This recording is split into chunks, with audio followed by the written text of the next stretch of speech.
So before the season started, a lot of people were, well, before the end season ended, a lot of people were like, "Oh, the Fever may have a big playoff run." And by the way, I still think they were good right not to tank because they almost made the finals.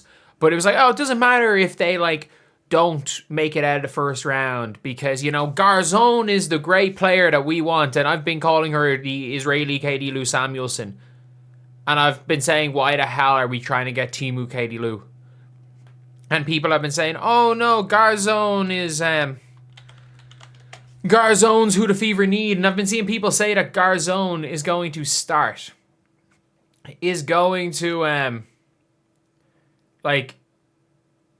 Start for the Fever. Garzone's averaging 8 points per game. She is averaging 8 points per game. She has been garbage. And not only has she been garbage, she can't move.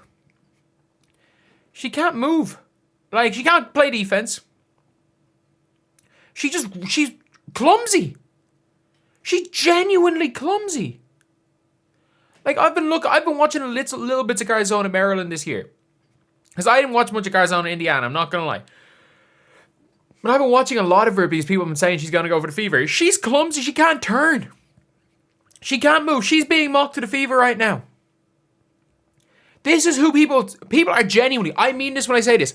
I think the Fever should draft Hannah. I think the Fever should maybe take Hannah Stokey at 10. And everyone's being like, oh, why would you take Hannah Stokey at 10? They need to get someone like Garzone. Garzone stinks. Garzone sucks. That's just my opinion. That is genuinely just my opinion. And lads, by the way, throughout the entire year, I'm going to be making constant update videos. Constant update videos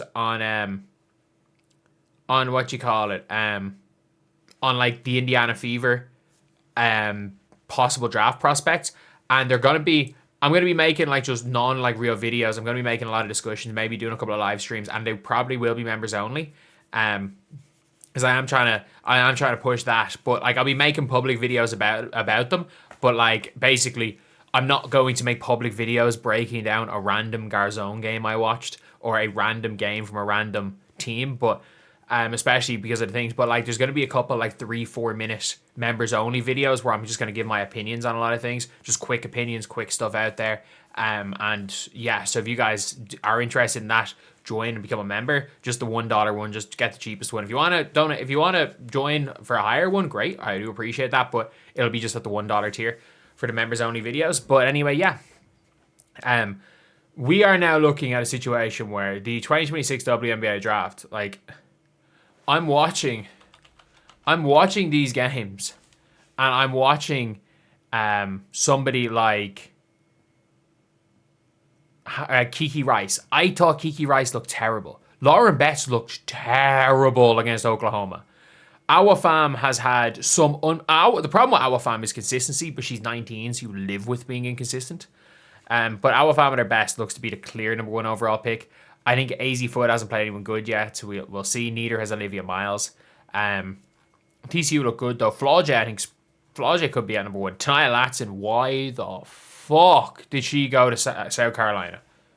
The one positive thing is she's in South Carolina, so there is a possibility that Tania Latson falls to the Fever. She's down 10 points per game on last year, and South Carolina don't look that good.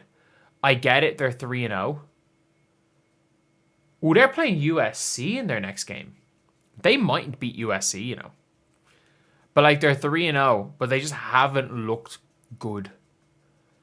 They might go fuck about and lose to USC because of a freshman. And again, Joyce Edwards is by far their best player.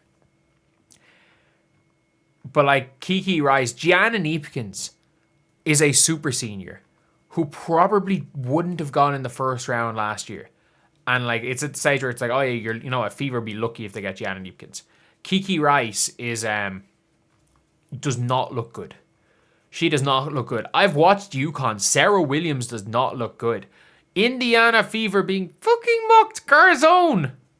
The Fever were able to cobble together a 24-win season, yada yada. Garzone is no stranger to Hoosier State, suiting up for Indiana.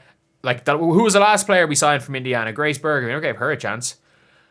At 6'3", Garzone's difficult to match up her length. Her quick high release makes it difficult to defend, and Fever heavily rely on perimeter shot making with her system. Garzone would be a nice addition. We literally let Katie Lou Samuelson. We ate 100k. We spent 100k to get rid of Katie Lou Samuelson. If we literally bring in worse Katie Lou Samuelson, if we bring in worse Katie Lou, like, I mean this when I say this, like, the Fever can't. Like, the Fever actually, they just can't. She is not the player. Like, again, I don't think Garzone, when I say Garzone sucks, I mean, as a borderline lottery pick, as somebody that the Indiana Fever could take. Like, you absolutely take Hannah Stuckey over Garzone. There's no way. There's no way that you would take. There's no logic for taking Garzone. Oh, Garzone's 6'3" and can shoot. Well, yeah, she can't do anything else. Again, like, do you want Katie Lou Samuelson? Like, that's the real question is, are you happy with Katie Lou Samuelson? If the answer is yes, draft Garzone. If the answer is no, you don't draft Garzone. And by the way, Katie Lou Samuelson is probably better. It's probably better than Garzone. And maybe Garzone figures it out. Because, like, Maryland, again, it's only been 3 games. It's only been 3 games. But I wasn't high on her anyway. Like, I've made that very clear. I wasn't high on her anyway. I did not think the top 6 best 16 teams so far. Who have they ranked? UConn, South Carolina, UCLA, 3, Texas, 4, LSU, 5. This is just their rankings. They haven't changed anyone's rankings other than Oklahoma, who lost to UCLA. NC State. Who did NC State lose to? Oh, okay, they beat Tennessee by 3. Oh, sorry, it was USC that beat them, yeah. Maryland at 12. Tennessee 2-1. Ole Miss, Iowa State. I mean, as good as Iowa State are, you're only as good as Audie Crooks. And, like, I'm sorry, against good competition as we've seen so many times. Like, Audie Crooks is just not... She's just not capable of playing really against that higher tier of opposition. But yeah, it is an interesting one all around. I just think that the Indiana Fever, they need to find the right player. And if that right player is stashing a Yana Martine, if you want, like, and I mean this when I say this is, if the Fever want to trade their pick this year, so be it. Like, if you want to go and say, okay, let's just say, let's go call up Pauline Astier and be like, look, you want to come over? We're not going to actually use our draft pick. Paul Astier, will you come over? Yagapova. Oh yeah, you know, you're actually still, you've been eligible. You're undrafted. Yeah, you want to come in as on a bench role, like, rather than taking Garzone. Like, you don't have to use your draft pick if you don't need it. Especially because you might be able to get somebody in that draft pick, or maybe you can just trade it for next year's draft.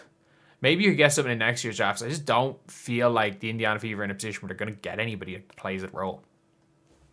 I just don't. Like, I think this is a draft where, unless Tania Latson fucks about and starts dropping massively, I just don't see a scenario that that the Indiana Fever get somebody that really plays for them in that draft. So anyway, yeah, that's the video. I'll see you guys.